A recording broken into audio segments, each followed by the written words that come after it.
The weekly business report on the Voice of Russia in London. I'm Tom Hedegaard. Russia's first Deputy Prime Minister talks business in London. Britain lagging in Russia's special economic zones. And a quick look at this week's biggest Anglo-Russian business development. Rosneft has been met with waves of offers from banks as it looks to raise a huge financing package to back its £35 billion purchase of domestic oil producer TNK-BP. There were doubts that the Russian oil giants could come up with the cash to take over the joint venture, but now dozens of banks say they want to finance the deal. Many lenders have been reeling from a dramatic fall in deal volume this year, but after Rosneft became the world's largest publicly traded oil firm, many lenders see it as a safe bet.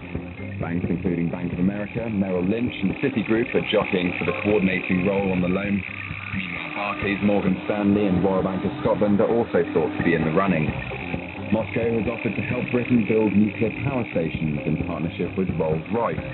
Russia's first Deputy Prime Minister, Igor Shuvalov, said that Russian technology could be used to modernize and update Britain's nuclear power stations.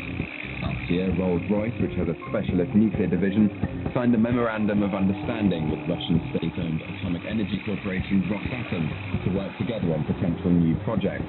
But the offer came after the Japanese firm Hitachi finalized plans to buy Britain's Horizon nuclear venture for £700 million. To expand Horizon's two nuclear sites at Albury in Gloucestershire and Wilfer on the Welsh island of Anglesey. Virgin boss Richard Branson is flying to Moscow to lobby the Russian government to open its airports to more UK airlines. The move comes after the Civil Aviation Authority awarded rights for the last flight slots to Moscow to a rival airline, EasyJet. Virgin have long held ambitions to fly to Moscow and have not ruled out legal action over what they describe as a disappointing, surprising and strange decision by the CAA. Mr. Branson is due to meet Russian President Vladimir Putin, but talks on the airline issue will be held with other officials and politicians. Virgin boss said it was time for open skies, and that decisions on how many airlines fly between countries were best left to the market rather than to a civil servant. This week, British Business Secretary Vince Cable called for British firms to pursue new exporting opportunities in Russia as he hosted a business summit with Russia's first Deputy Prime Minister Igor Shuvalov in London. He said improving trade relations is now top of the agenda.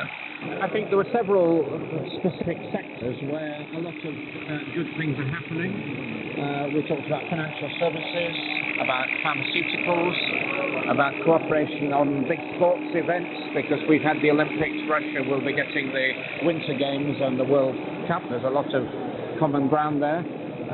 There's a discussion about nuclear cooperation. We've already had a good agreement between Rolls-Royce and Rosatom, and there is some very concrete things. Russia is already one of Britain's fastest growing export markets, and trade is expected to grow further in the coming years.